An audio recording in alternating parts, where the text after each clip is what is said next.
a 4,27. El costo de la canasta familiar había subido de 193 sucres en 1920 a 215 sucres en el 1922. La carestía de la vida llevó a protestas populares, especialmente en Guayaquil, donde los artesanos venían organizándose desde 1896, que fue la fundación de la Sociedad Hijos del Trabajo. En la década de 1920 estaba activa ya la Sociedad Hijos del Trabajo, cuya semilla se había echado a partir de 1896 con el grupo que dirigía Miguel Alburquerque Vives. La Confederación Obrera del Guayas había sido fundada en 1905 y había logrado en 1920 la adhesión de 14 sociedades obreras. En la agitación popular habían intervenido también la fracción de la oligarquía antigobiernista vinculada a la actividad bancaria y enemiga del Banco Comercial y Agrícola de Guayaquil. Tenemos a Enrique Vaquerizo Moreno, a Carlos Puy, a José Vicente Trujillo, entre otros, quienes manipularon la insurrección al incluir en los postulados de esta gesta la intervención del gobierno en la venta de documentos financieros del exterior, más conocidos como la incautación de giros, y en la baja del dólar. La consecuencia de esta nefasta política bancaria que provocara una progresiva desvalorización de nuestra moneda, desenfrenada y especulación, una especulación desenfrenada, y con la elevación del cambio del dólar, el trastorno de nuestro comercio interior e internacional, la enconada y sorda rivalidad regionalista de los bancos costeños y serranos, la angustiosa contemplación de la rebaja del valor de los salarios, el empobrecimiento del pueblo por el encarecimiento del costo de la subsistencia, la desesperación de los pobladores por encontrar algún alivio a su desesperanza, todo confluyó para que se dé inicio a una escalada de manifestaciones. En octubre 15, la Federación de Trabajadores Regionales del Ecuador resuelve en Asamblea General solidarizarse con todas las organizaciones sindicales que mantenían conflictos con sus empleadores, y convocó al pueblo de Guayaquil a unirse a la protesta de los trabajadores. En octubre 19, los trabajadores de Durán, en la empresa norteamericana de ferrocarriles Guayaquil and Quito Railway Company, declaran la huelga, reclamando la jornada de 8 horas que se había decretado, aumento de sueldo, reintegro de los trabajadores despedidos. El pueblo de Durán respaldó masivamente la medida de hecho de los trabajadores. Incluso algunas mujeres y sus hijos se tendieron sobre las líneas férreas para que no salieran las locomotoras, paralizando todas las actividades. Luego de las negociaciones, los trabajadores fueron atendidos en su reclamo. En noviembre 8, declaran la huelga los trabajadores de luz eléctrica y carros urbanos, exigiendo que se pague las indemnizaciones por accidentes de trabajo, aumento salarial, jornada de 8 horas de trabajo. La empresa respondió con un paro patronal secuestraron entonces a varios obreros, a quienes no los dejaban salir de la planta eléctrica para obligarlos a trabajar. Además, propusieron a los huelguistas, a los trabajadores huelguistas, que acepten la elevación del costo de los pasajes en el tranvía, siendo que la población se encontraba en una pobreza de magnitudes realmente increíbles. Los empresarios querían trasladar los beneficios de los trabajadores al pueblo trabajador, que se moría de hambre en las calles. Esto fue rechazado por la Junta Directiva y por la Asamblea General de los Trabajadores. La Asociación Gremial del Astillero, que eran los artesanos y pequeños comerciantes en el barrio del sur, los apoyó y se unieron a la huelga. La Sociedad de Tipógrafos se declaró también en huelga general, esta dirigida por Alejo Capelo Cabello.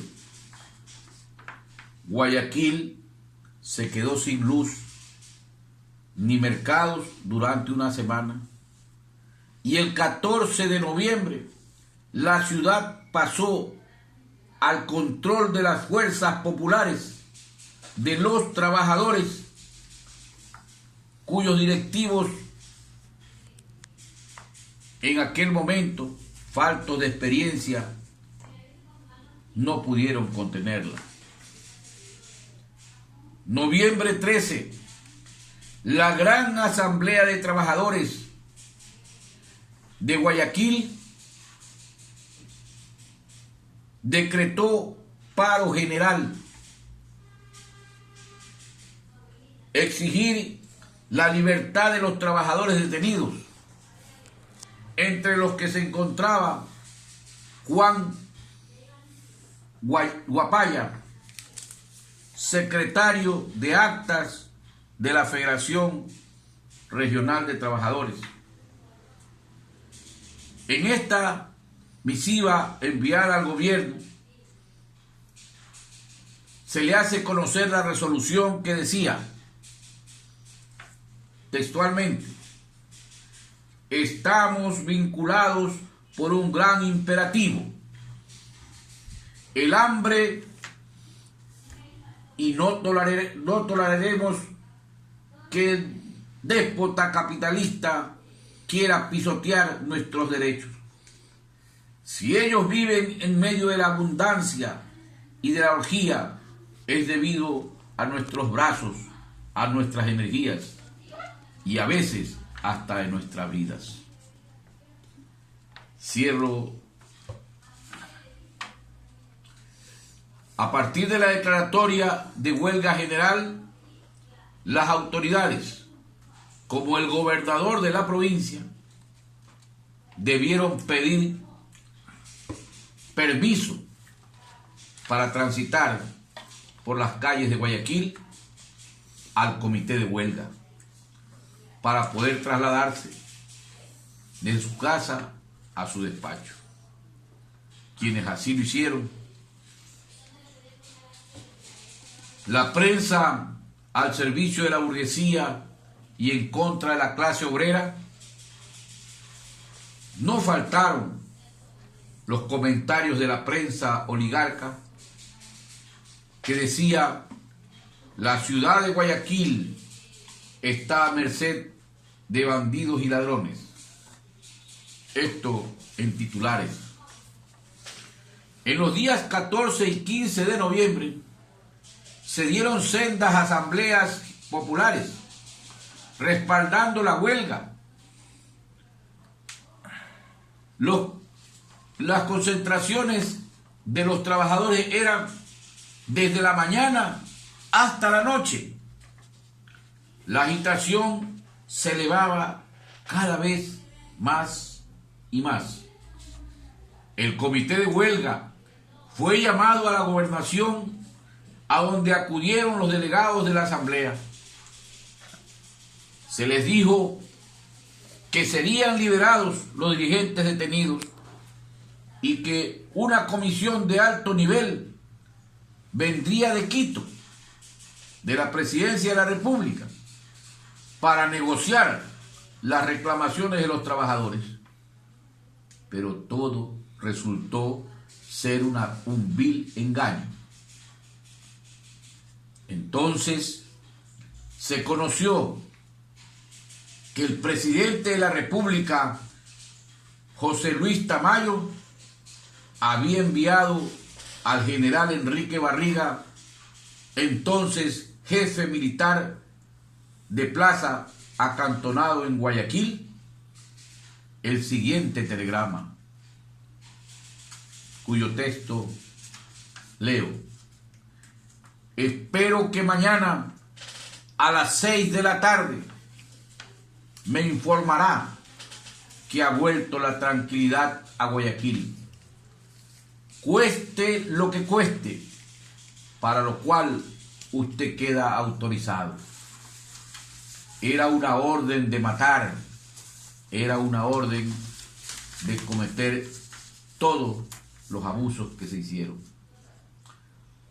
Al caer la tarde del 15 de noviembre de 1922, los trabajadores fueron emboscados en las calles de Guayaquil. Cuando venían en manifestación, unos por las calles céntricas de la ciudad y otros que venían desde el sur de los astilleros, a la altura de lo que hoy se conoce como la avenida Olmedo y Eloy Alfaro. Corrió mucha sangre obrera en las calles de la ciudad de Guayaquil. Un connotado político de derecha y que luego fuera presidente de la República, el doctor Carlos Arroyo del Río, al referirse al 15 de noviembre, hace una declaración de prensa en la que advertía: si la chusma hoy se levantó riendo, mañana se recogerá llorando. No era sino un anuncio desde la oligarquía de lo que iba a pasar en la tarde del 15 de noviembre. No es que se pusieron de acuerdo los gamonales y la burguesía ecuatoriana para masacrar a los obreros que estaban en huelga en la ciudad de Guayaquil. Otro que se pronunció fue quien años más tarde se sirviera del movimiento obrero para surgir como líder y presidente de la República del Ecuador por 5 veces, y que traicionó la revolución del 28 de mayo de 1944. Nos referimos al doctor José María Velasco Ibarra, que para entonces era secretario del Consejo de Estado. Refiriéndose a los acontecimientos sucedidos el 15 de noviembre, dijo, cito: no hay tal masacre, lo que hay es unos cuantos ladrones que han asaltado los almacenes para robar. Eso dijo José María Velasco Ibarra. Pero asimismo, hubieron periodistas y hombres dignos de Guayaquil, como el periodista José Abel Castillo, quien publicó en el Telégrafo de Guayaquil una protesta por la matanza del 15 de noviembre de 1922. Pero la respuesta del déspota presidente Tamayo fue ordenar su captura y prisión en el Panóptico García Moreno. Mientras que las expresiones de líderes sindicales de la época no se hacía esperar, el dirigente obrero Alejo Capelo Cabello, declaró: el 15 de noviembre hizo el milagro de apartar a las clases. El pueblo aprendió a conocer quiénes son por siempre sus enemigos mortales. Miró quiénes eran los que disparaban ocultos desde sus ventanas y qué clase social eran las manos blancas que aplaudían a la soldadesca sanguinaria. Una jornada sangrienta. El sindicalismo es una doctrina surgida al calor de la heroica lucha en la que el proletariado escribió con su sangre sus nobles postulados. Sobre la lucha obrera, el dirigente obrero don José Ignacio Guzmán, llamado el poeta obrero, quien junto a un grupo de jóvenes, obreros e intelectuales de la época, en 1926, se reunieron en Guayaquil para fundar el Partido de los Trabajadores, que se llamaría Partido Socialista Ecuatoriano. Suscribió sobre el tema. El 15 de noviembre de 1922 fue el bautizo de sangre en el despertar de la clase obrera. Con esta primera parte de la historia del 15 de noviembre, nosotros queremos aperturar la iniciación de los eventos que el Comité por la conmemoración de los 100 años del 15 de noviembre de 1922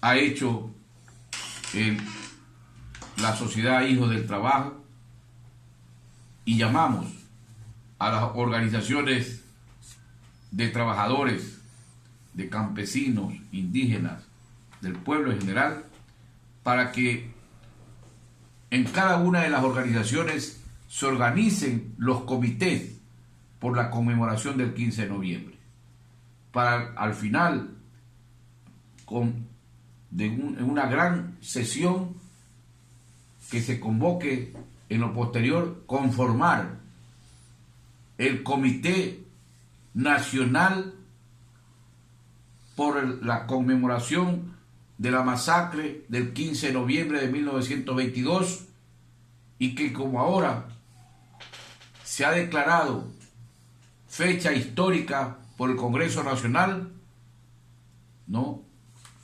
También solicitar que el 15 de noviembre de todos los años sea una conmemoración cívica, porque los obreros ecuatorianos también somos parte del Ecuador, y por lo tanto esta gesta histórica debe ser recogida y reconocida por las generaciones actuales y venideras, para que esta masacre que se produjo nunca más se vuelva a producir, y que los gobiernos entiendan que las protestas sociales que hacen los pueblos no es por buscar canonjías, sino por defender la vida. Hasta la próxima semana con en este mismo tema estaremos con ustedes, señoras y señores. Muy buenas tardes. De esta manera, señoras y señores, damas y caballeros, hemos presentado a ustedes la nota editorial del programa La Voz de los Trabajadores, hoy con el tema recordando el centenario, los 100 años de la matanza del 15 de noviembre de 1922, con motivo de que se estructuró ya un comité precisamente para recordar esta infausta fecha en la Sociedad Hijos del Trabajo. Ha sido nuestro editorialista, el doctor Juan Enrique Vareles Cabrera, en el editorial de hoy sábado 16 de julio, aquí en el programa La Voz de los Trabajadores de Radio Cristal.